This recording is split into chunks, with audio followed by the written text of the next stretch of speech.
Welcome back to this edition of Strengthening Oklahoma. And this edition of Strengthening Oklahoma is brought to you by the Winston in Norman.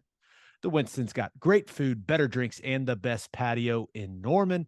Visit thewinston.com to see their menu or order online.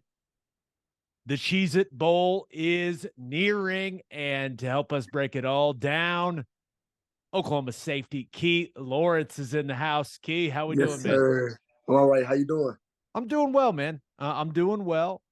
How's the body feeling? Right, long season, battled Yeah, some injuries. You were able to bounce back from that, but how you feeling now, big dog? I feel pretty good. Just a little bit of sore. I apologize for my voice being raspy this week of practice. This week of practice being very hectic. Um, we've been trying to make it as fun as possible, man. But understanding that it's the end of the season. So is that a good raspy or a bad raspy? Right, that is Good that. raspy, just for like communicating and stuff at practice. How the bowl practices been? Right, bowl practice is a little different. Right, a little Mhm. more individual time. Young guys getting some more reps, but Right. still focusing on a really good opponent. Like, how's it all been for you? It's been pretty fun, man. Just having the younger guys like dialed in and coach. I've been preaching every day. Younger guys have to step into bigger roles, and it's gonna be a bigger thing for them and for like confidence wise, getting their feet underneath themselves and going out there and executing the calls. So has it been any different for you from a leadership standpoint? Right, you got in. I know some of the guys opting out, mostly on offense, but have you stepped into more of a leadership role in the bowl prep, or is it just kind of what you've been doing? Honestly, I feel like I've always tried to thrive to be a good leader throughout the whole year, but now I'm trying to boost my levels of like as for communication wise instead of just being the example. I want to also just be out there vocally and physically so they can understand what I'm saying and try to teach them on like stepping up into that bigger role for myself and becoming a full-time leader instead of being like a partial leader here and there. Well, sounds like the work on the vocal part is going well for you, man. sound, sound, Sounds like you're getting after it now. The season as a whole, right? And I know you had to miss some time with the injury, but how did you feel about your season individually? Obviously, it's never going to be perfect. You never want to miss time with injury or anything like that. But did you progress throughout the year the way that you were hoping to progress? Yes, I think I progressed throughout the year, and that was a big deal for me. Coach was telling me I need to grade out at 80% because like it's based off your performance throughout the game on corrections on middle errors, alignment assignments, stuff like that. And he didn't want me to grade below 80%. So it just been more efficient on the football field. And I think I did that. Like every game, I try to go up at least 1 or 2% and just keep going up. And I think I did that. So as we kind of wind things down and do these last interviews with all you guys, is the question we just asked anyone.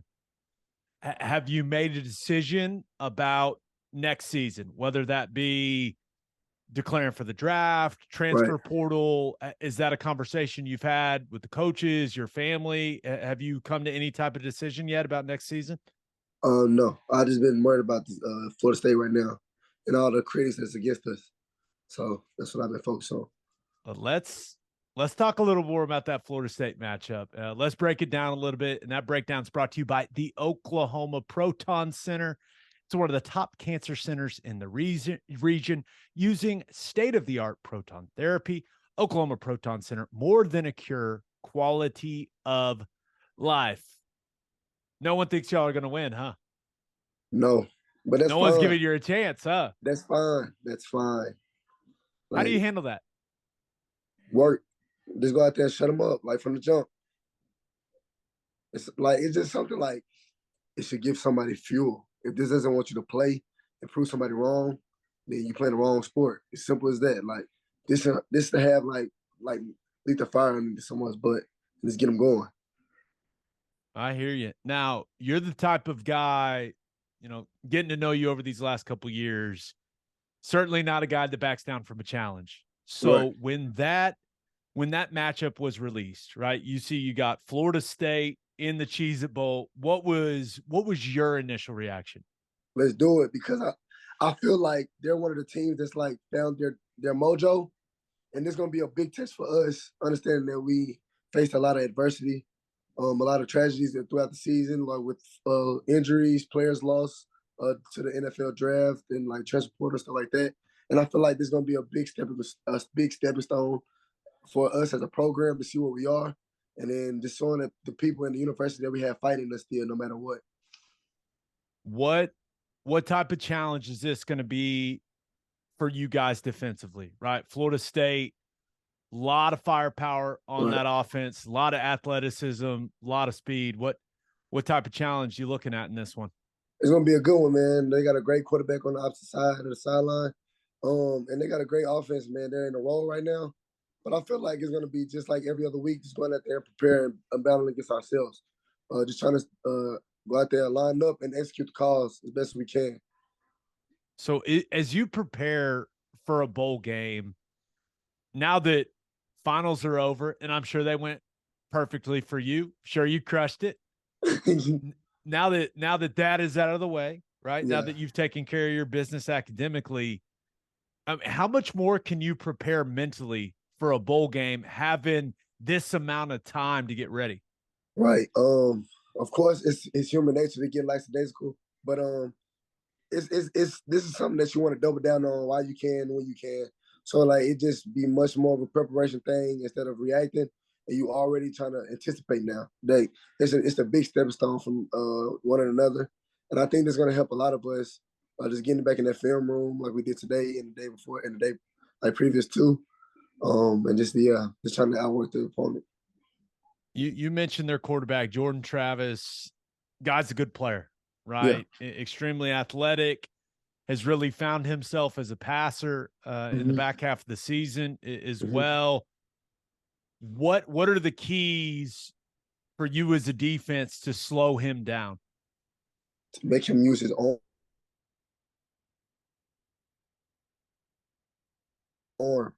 Everyone knows that he's a playmaker. If he scrambles, he's going to keep the play alive, try to keep him extended. And we're trying to shorten the play and keep him on the clock as much as possible. Try to condense him and keep him in the box, make him a pocket passer instead of a dual threat. And we'll take one thing and eliminate it at a time. Sounds like a good plan, man. Now, and this is something we talked to Deshaun about earlier in the week, stopping the run, right? It's been an issue. It's no secret, been an issue for you guys at times throughout the season. What have you seen from their run game? What stands out to you about their backs, being a safety and having to be in the run fit quite a bit? What kind of stands out to you about what they do from a running the football standpoint? Okay, first thing first, they use like 3 different backs, and all different types of sizes. They all fluctuate between the power runner, power back, by number 3. Number 8 comes in, he's a more shifty guy. And number 9 is more of a passer at the backfield. So it's just something that we just gotta adjust to. They like to get the backs out late, like to chip them and use them a lot in the run game and then the short yardage. Just it's pretty much just trying to keep them to the trying to pound it inside zone, because I feel like we're better instead of keeping them outside and keeping them in space. We try to condense everything in the field and shrink it as much as possible. Looking at their skill guys, like their wide receiver core, it's like a basketball team, man. They got huge guys, they got little fast guys. Yeah. So how do you prepare for all the different body types and skill sets that they've got at the skill positions? Man, we just try to do it like with the scout team throughout the week. We're trying to find matchups, at least somewhat similar, and practice certain techniques. How we're gonna play this guy if he lines up here. Just different formations and schemes that we can try to anticipate and try to keep them guys from executing that call as best as we can. So it sounds like you guys are going to head down on Friday. Christmas Eve, yeah. Christmas Eve. Excited for Christmas Eve and Christmas in Orlando, man. Hopefully, listen, it's supposed to be cold yeah, that's here. what I'm about to say. Yes, I'm about to say. At least it's cold, but I don't want to go to Florida if it's going to be cold. How cold is it? Because I was talking to Deshaun about that earlier. How cold is it supposed to be in Orlando? Listen, it's Like, supposed to be like 0 degrees here, so it can't get any worse than here. you serious? It's supposed to be like stupid cold Oh here. well. Oh, then yeah, I'm glad we leaving here. But it's supposed to be like the high is 40 or something like that. Yeah. That's not what you sign up when you go to Orlando. Yeah, I'm looking at it right now. The low on Friday here is 2 degrees. So 40 in Orlando doesn't sound that bad anymore. Yeah, don't sound that bad now. Hey, you ever been down there? Right? I know you're a Tennessee guy. Yeah. You ever been down to Disney, down to Orlando? Ever enjoyed any of that? I mean, yeah, I played basketball and I always played at the Universal Stadium. So I always played, I always gained them. But I've never been like a Disney World guy. I don't like roller coasters. I don't do heights. I don't do none of that stuff. So I've never been.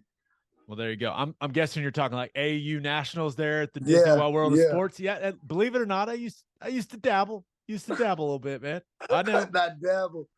I know. May surprise some people. But what's kind of the mood of the team going into this game? Right? Oh. A lot of people not giving y'all a chance. You're missing some guys, some moving parts. Like, what's the mood of the team right now? Like, exactly how my voice sounds. Like, we've been putting it all we got. Like, it's been fun. Believe it or not, it's been fun, man. It's been like we've been having the best week of preparation that we ever had this whole season, and it's partially because that we understand that we're all we got, and we starting to find ourselves as a team, man. And we understand that we landed all on the line for the guys that's not coming back and the guys who put in all this work to be here. There's a streak on the line, and I'm just curious. OU football has not had a losing season since 1998. Is that something that Coach Venables has addressed? Is that something you guys have talked about? Or is it just, hey, prepare at your highest level and get ready to play a really good football team? I feel like he doesn't want us to focus on the statistics. Like, he just wants us to go out there and just play ball and understand, like, whatever happens, if we give our best, we can live with it. But we can't live with the fact that we're living up to another expectation that someone else has for us. We got to go out there and ball for ourselves and do best that we can and just understand that I gave it all for my brother next to me. And that's all we can ask for. I'll say it, man. Your energy and excitement for this game is getting me excited. I feel better about it, knowing how excited you are. All right, man, let's get to a few fan questions. Let's do it. And fan questions, as always, brought to you by Love's Travel Stops. Visit loves.com for more information on the nation's leading travel stop network that's headquartered right here in the great state of Oklahoma. This first one comes from Hal H. It's a tough one. If you had to pick one young OU defensive back that will end up being a star, who would you pick? Okay, from the present, this team right now? Yes, from this team right now. Because you're old, Woody's old, Jaden's old. I say Gentry Williams and Robert Jennings. Yeah, I'd probably say those two. Yeah, for sure. Tulsa guys, Tulsa boys. The Tulsa boys. That seems to be a common answer. It seems like those two have a bright future, huh? Yeah, they do. They just trying. You can just tell that they're bought in, and they understand the assignment. Well, there you go. The last question is the most difficult. Comes from Carl N. Okay. And feel free to take your time on this one. What is the number one thing you like about Christmas?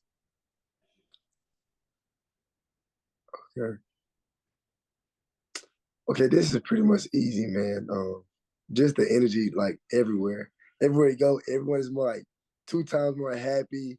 Like, everything just more sped up. It just feels like I don't know, it just make me feel warm. You know what I'm saying? Like, everyone just so happy with everything, like, and the mood is immaculate. Like, everyone's just doing whatever they want to do just to please each other instead of just being about themselves. It's always like a giving mood, happy mood instead of a receiving thing.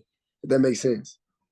You heard it here first, ladies and gentlemen. Key Lawrence, all about the Christmas vibe, the Christmas cheer, whatever you want to call it. Like the lights, everything. You know what I'm saying? Like you're the whole right. feel. You're right. It's the best time of the year.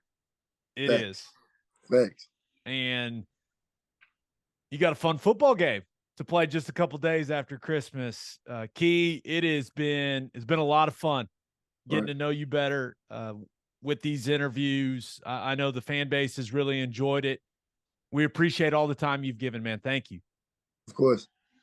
Thanks to Muse Growth Strategies for continuing to help us spread the word about strengthening Oklahoma. Also, a reminder, please support the Crimson and Cream Collective. And thank you to all of you for watching and listening. We'll see you next time right here on Strengthening Oklahoma.